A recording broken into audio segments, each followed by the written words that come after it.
එන්න අද අපි ඉදියාපකොත්තුවක් හදමු. කඩේ රසටම කෘතිම රසකාරක මුකුත්ම නැතුව ගෙදර තියෙන දේවල් ටික දාලායි හදාගන්නේ.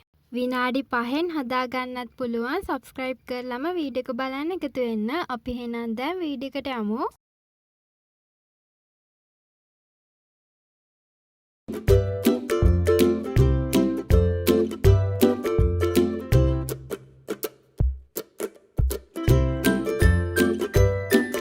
මුලින්ම පොල් තෙල් ටිකක් දාගන්න. තෙල් එක රත් වුණාට පස්සේ කොටාගත්ත ඉගුරු සුදු ලුණු දාන්න.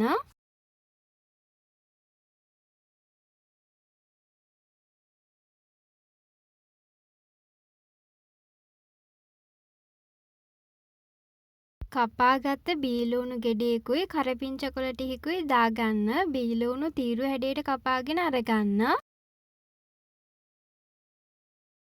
අමු මිරිස් දාගන්න. අමු මිරිස් දාගන්නකොට චූටි කෑලි වෙන්න පෙති හැඩයට කපාගෙන දාන්න. අමු මිරිස් කරල් දෙකක් අරගත්තා.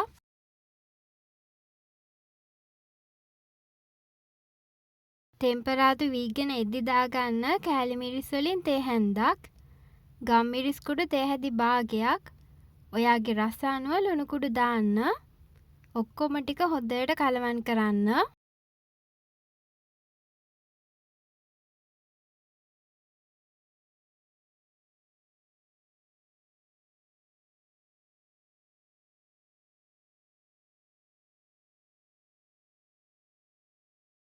කැරට් ටිකක් දාගන්න. කැරට් ග්‍රේට් කරලා අරන් තියෙන්නේ. කැරටුත් දාලා හොඳට කලවම් කරන්න.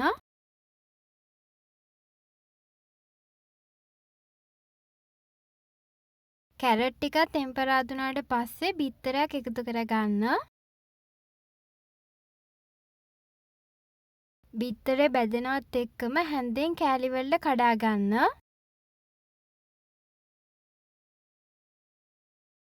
ඉදියාප ටික දාගන්න ඕනේ. ඉදියාප මෙතන 20ක් විතර මං අරන් තියෙනවා. පොඩි කෑලි වලට අතින් කඩාගෙන දාගන්න. පොඩිම කෑලි වෙන්න කඩා ගන්න. ඉදියාප ටිකත් එක්ක ටෙම්පරාදු කරගත්ත ටික හොඳට කලවම් කරන්න. දැන් දාගන්න කපාගත්ත ලීක්ස් ටික. ලීක්ස් දාන්න ඕනේ මේ වගේ අන්තිමටම. ලීක්ස් උත් දාලා ආයි පාරක් කලවම් කරන්න.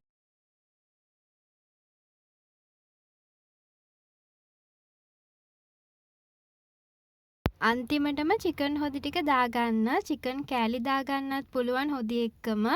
ඔයා සරකන්න ආස විදියත් එක්ක බලලා චිකන් හොදි දාගන්න.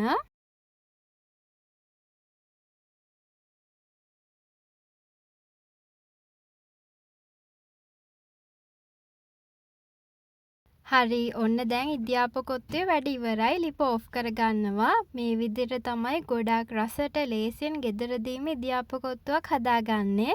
කඩේ රසටම තියෙනවා. කෘතිම රසකාරක මුකුත්ම නැතුව හදාගත්තේ. ඔයත් අනිවාර්යයෙන්ම මේ විදිහට හදලා රස බලන්න.